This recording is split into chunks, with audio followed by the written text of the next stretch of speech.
ಬಹುಶಃ ನಮ್ಮಲ್ಲಿ ಕಾರ್ಯಕಲಾಪಗಳ ಪಟ್ಟಿಯಲ್ಲಿ ಯಾವುದಿದೆಯಾ ಅದನ್ನೆಲ್ಲವೂ ಕೂಡ ಬಹುಶಃ ನಾವು ಬಿಸ್ನೆಸ್ ಅನ್ನು ಪೂರೈಸೋದು ನನ್ನ ಜವಾಬ್ದಾರಿ ಸ್ಪೀಕರ್ ಆಗಿ. ಯಾಕಂತ ಹೇಳಿದರೆ ಬಹಳ ಸಮಯದಿಂದ ಒಂದು MLAಗಳಿರಲಿ ಅಥವಾ ನಮ್ಮ ಬಹಳಷ್ಟು ಆಸಕ್ತಿಯಿಂದ ಕ್ವಶನ್ ಕೇಳಿರ್ತಾರೆ ಅಥವಾ ಕಾಲಿಂಗ್ ಅಟೆನ್ಷನ್ ಹಾಕಿರ್ತಾರೆ. ನಾವು ಹಿರಿಯ ನಾಯಕರು ಮತ್ತು ಮುಖಂಡರು ಬೆಳಗಿಂದ ಬೇರೆ ಬೇರೆ ಚರ್ಚೆ ಮಾಡ್ತಾರೆ. ಆದರೆ ಫಸ್ಟ್ ಟೈಮ್ ಸಹ ಯಾರು ಬಂದಿದ್ದಾರೆ ಅಥವಾ ಕೆಲವೊಬ್ಬರು ಯಾರಿಗೆ ಮಾತಾಡ್ಲಿಕ್ಕೆ ಆಗಲಿಲ್ಲ, ಅವರೊಂದು ಪ್ರಶ್ನೆಗಾಗಿ ಬಹುಶಃ ಹಲವಾರು ದಿನ ಕಾದು ಕೂತ್ಕೊಳ್ತಾ ಇರ್ತಾರೆ. ಅಂಥ ಸಂದರ್ಭದಲ್ಲಿ ಕಡೆಗಳಿಗೆ 8 ಗಂಟೆ ಆಯಿತು ಸಮಯ ಆಯ್ತು ಅಂತ ಹೇಳಿ ನಾವು ಅದನ್ನು ಮುಂದಕ್ಕೆ ಹಾಕಿ ಮನೆಗೆ ಹೋದರೆ ಈ ಶಾಸಕರಿಗೆ ಜಾಸ್ತಿ ಹೆಚ್ಚು ಆಸಕ್ತಿ ಬರುವುದಿಲ್ಲ ಮತ್ತೆ ಮತ್ತೆ ಬರಲಿಕ್ಕೆ.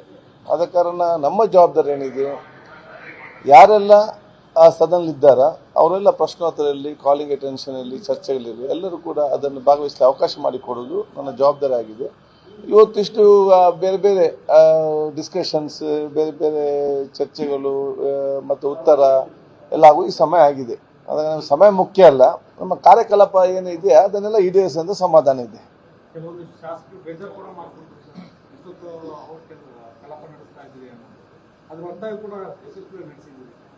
ಹೌದು, ಯಾಕಂದ್ರೆ ನೋಡಿ, ಬೇಜಾರಾಗುವಂಥ ವಿಚಾರ ಯಾವುದು ಕೂಡ ಇಲ್ಲ. ಯಾಕಂತ ಹೇಳಿದರೆ ಯಾರು ಆಸಕ್ತಿ ಇರ್ತಾರೆ ಅವರು ಬಹುಶಃ ಭಾಗವಹಿಸ್ತಾರೆ ಇದರಲ್ಲಿ. ನಾನು ಯಾರೆಲ್ಲ ಭಾಗವಹಿಸಿದ್ದಾರೆ ಅವರು ನಾವೆಲ್ಲ ಅಭಿನಂದಿಸಿ. ಯಾಕೆಂತ ಹೇಳಿದರೆ ಬರೀ ಒಂದು ಪ್ರಶ್ನೆಗಾಗಿ 5-6 ಗಂಟೆ ಕಾದು ಕೂತ್ಕೊಂಡಿದ್ದಾರೆ. ಒಂದು ಕಾಲಿಂಗ್ ಅಟೆನ್ಷನ್ಗೆ, ಒಂದು ಪ್ರಶ್ನೋತ್ತರ. ಯಾಕೆಂತ ಹೇಳಿದ್ರೆ ಅವರು ಆ ಕ್ಷೇತ್ರದ ಬಗ್ಗೆ ಅವ್ರ ವಿಚಾರ ಅಷ್ಟು ಕಾಳಜಿಯಿಂದ ಇರ್ತಾರೆ ಅಥವಾ ಆ ಸಮಸ್ಯೆ ಬಗೆಹರಿಸುವ ಆಸಕ್ತಿ ಇದೆ. ಅದೆಲ್ಲವೂ ಕೂಡ ಒಂದು ಜನರಿಗೆ ಗೊತ್ತಾಗ್ತದೆ ಇಷ್ಟೊತ್ತಾದ ಕಾದು ಕೂತ್ಕೊಂಡಿದ್ದಾರೆ ಅಂತ ಹೇಳ್ಕೊಂಡು.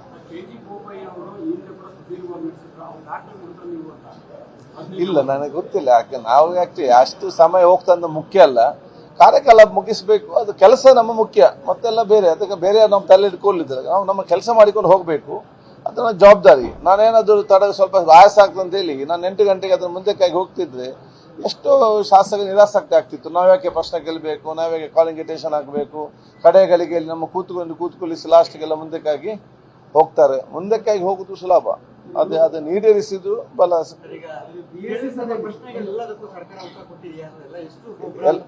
ಇಲ್ಲ, ಎಲ್ಲಾ ಪ್ರಶ್ನೆಗಳಿಗೆ ಕೂಡ ಸರ್ಕಾರ ಉತ್ತರ ಕೊಟ್ಟಿದೆ.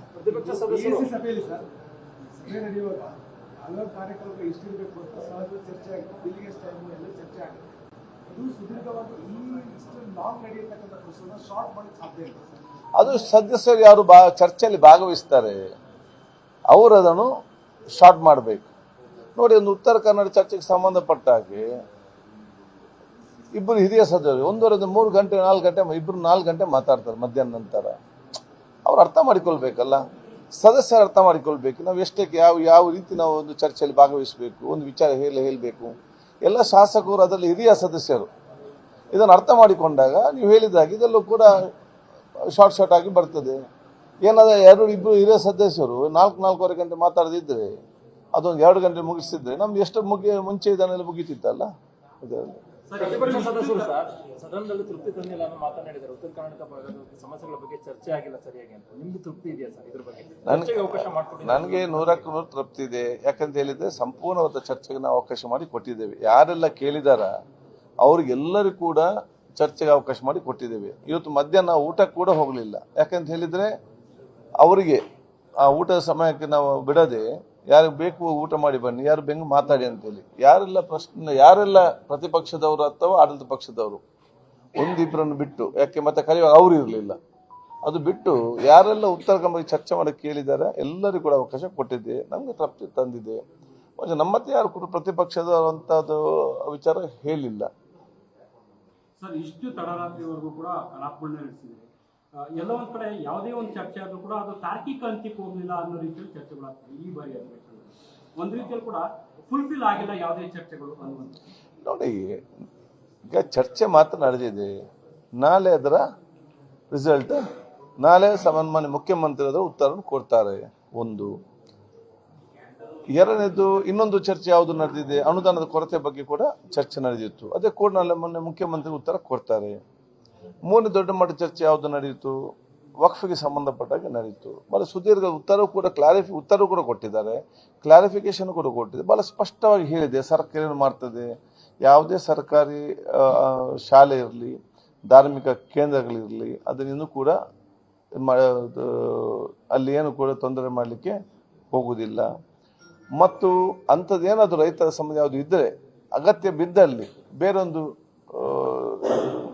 ನಿವೃತ್ತ ಜಡ್ಜ್ ಮುಖಾಂತರ ಮತ್ತು ಅಧಿಕ ಮುಖಾಂತರ ತನಿಖೆ ಮಾಡುವಂಥ ಸಮಿತಿಯನ್ನು ರಚನೆ ಮಾಡ್ತಾರೆ. ಭಾಳ ಸ್ಪಷ್ಟವಾಗಿ ಸರ್ಕಾರ ಉತ್ತರ ಕೊಟ್ಟಿದೆ. ಅದೆಲ್ಲ ನಮಗೆ ಮುಖ್ಯ ಬೇಕಾದದ್ದು. ಮತ್ತು ಇನ್ನೊಂದು ಪ್ರಶ್ನೆ ಯಾವುದು ಬಂತು, ನಮ್ಮ ಔಷಧ ಮತ್ತು ಬಾಣಂತಿಯರ ಸಾವಿಗೆ ಸಂಬಂಧ ಚರ್ಚೆ ಆಯಿತು. ದಿನೇಶ್ ಗುಂಡೂರಾವ್ ಆರೋಗ್ಯ ನಾಲೆಜ್ಗೆ ಉತ್ತರ ಕೊಡ್ತಾರೆ. ಅದಕ್ಕೆ ನೋಡಿ, ಇವತ್ತು ಯಾವುದೆಲ್ಲ ಚರ್ಚೆ ನಡೆದಿದೆ ಅದು ಒಂದು ಆರೋಗ್ಯಕರ ವಾತಾವರಣದಲ್ಲಿ ಜನಸಾಮಾನ್ಯ ಬೇಕಾಗುವಂಥ ಎಲ್ಲ ಚರ್ಚೆನೂ ಆಡಳಿತ ಪಕ್ಷದವರು ಮತ್ತು ಪ್ರತಿಪಕ್ಷದವರು ಇಬ್ಬರು ಕೂಡ ಸೇರಿ ಮಾಡಿದ್ದಾರೆ. ಈಗಾಗಲೇ ಕೆಲವೊಂದು ಉತ್ತರ ಕೂಡ ಬಂದಿದೆ. ನಾಳೆ ಬಹುಶಃ ಮಾನ್ಯ ಮುಖ್ಯಮಂತ್ರಿಗಳು ಮತ್ತು ಸಂಬಂಧಪಟ್ಟ ಮಂತ್ರಿಗಳು ಉತ್ತರ ಕೊಟ್ಟಾಗ ಅದು ಅದರ ರಿಸಲ್ಟ್ ಅಂತ ಹೇಳಲಿಕ್ಕೆ ನಾನು ಇವತ್ತು ಬಯಸ್ತೇನೆ. ಸರ್, ಕೊನೆ ಪ್ರಶ್ನೆ ಸರ್. ಈ ಶಾಸಕರು ನಮ್ಮ ವಿಷಯ ಬರೋದಿಲ್ಲ ಅಂತ ಅರ್ಧಕ್ಕೆ ಅವ್ರಿಗೆಲ್ಲ ಒಂದು ಮೆಸೇಜ್ ಸರ್, ಕೊನೆವರೆಗಾದ್ರೆ ನಮ್ಮ ಸಬ್ಜೆಕ್ಟ್ ಹೌದು, ಯಾರು ಬೇಗ ಎದ್ದು ಹೋಗ್ತಾರೆ ಅವ್ರಿಗೆ ಪಶ್ಚಾತ್ತಾಪ ಆಗ್ತದೆ. ನಾನು ಅಲ್ಲಿ ಕೂತ್ಕೊಳ್ಬೇಕಿತ್ತು ಅಂತ ಹೇಳಿ ಆ ಒಂದು ಸಣ್ಣ ಕಷ್ಟ ಆಯ್ತು ಹೋಗಿರ್ಬೋದು. ಈಗ ಮತ್ತೆ ಅವ್ರಿಗೆ ಇದಾಗ್ತದೆ. ಯಾಕೆ ಇನ್ನು ಅವರ ಕ್ಷೇತ್ರ ಬಗ್ಗೆ ಪ್ರಶ್ನೆ ಕೇಳಲಿಕ್ಕೆ ಅಥವಾ ಯಾವುದು ಯೋಜನೆ ಪ್ರಶ್ನೆ ಕೇಳಲಿಕ್ಕೆ ಇನ್ನು 3 ತಿಂಗಳು ಕಾಯಬೇಕು ಅವರು ಇದರಲ್ಲಿ. ಮತ್ತು ಇಲ್ಲಿ ಮಾತಾಡಿದಂಥ ಎಲ್ಲ ಶಾಸಕರು ಅವರವರ ಕ್ಷೇತ್ರದಲ್ಲಿ ಒಂದು ಸೋಷಿಯಲ್ ಮೀಡಿಯಾದ ಮುಖಾಂತರ ನಿಮ್ಮ ಒಂದು ಸಹಾಯ ಪಡೆದುಕೊಂಡು ಅವರೆಲ್ಲರೂ ಕೂಡ ಅವರ ಕ್ಷೇತ್ರ ಜನರಿಗೆ ಅವರ ಜನರ ಬಗ್ಗೆ ಮಾತಾಡಿದಂಥ ಒಂದು ಬಿಂಬಿಸುವಂಥ ಒಂದು ದೊಡ್ಡ ಮಟ್ಟದ ಕೆಲಸ ಕಾರ್ಯಗಳು ಮಾಡಿದಂಥ ಅದೊಂದು ತಪ್ಪು ಇರ್ತದೆ. ಯಾರು ಬರಲಿಲ್ಲ ನಾವು ನಿಲ್ಬೇಕಿತ್ತು ಎಂಬ ಭಾವನೆ ಬರ್ತದೆ. ಮುಂದಿನ ದಿನ ಬಂದು ನಿಲ್ತಾರೆ. ಇಲ್ಲದಿದ್ದೇನಾಗ್ತದೆ, ಮುಂದೆ ಯಾರು ಕೂಡ ಬರುವುದಿಲ್ಲ. ಇದು 8 ಗಂಟೆ ತನಕ ಮಾತ್ರ ಆಗೋದು, ಮತ್ತೆ ಕಾಲಿಂಗ್ ಅಂತ ತಗೊಳ್ಳೋದಿಲ್ಲ. ಎಲ್ಲ ಸೀನಿಯರ್ಸ್ನವ್ರಿಗೆ ಮಾತ್ರ ಅವಕಾಶ ಇರ್ತದೆ ಅಂತ ಹೇಳಿ ಎಲ್ಲ ಮನೆಗೆ ಹೋಗ್ತಾರೆ. ಆದ ಕಾರಣ ಇದು ಅವ್ರಿಗೆ ಕೂಡ ಒಂದು ಆಸಕ್ತಿ ಬರಬೇಕು, ಅವ್ರಿಗೆ ಉತ್ಸಾಹ ಬರಬೇಕಂತ ಹೇಳಿಕೊಂಡು ಬಹುಶಃ ನಾವು ಸ್ವಲ್ಪ ಶ್ರಮ ವಹಿಸಿದ್ದೇವೆ. Thank you. ಸೊ ನಿಮ್ಗೆಲ್ಲ ಧನ್ಯವಾದ ಸಲ್ಲಿಸಬೇಕು. ನೀವು ಹೋಗ್ಲಿಲ್ಲ ಅಲ್ಲಿ ಈಗ ಏನದು ಯಾವುದು ನಾಳೆ ಬೆಳಗ್ಗೆ 9 ಗಂಟೆಗೆ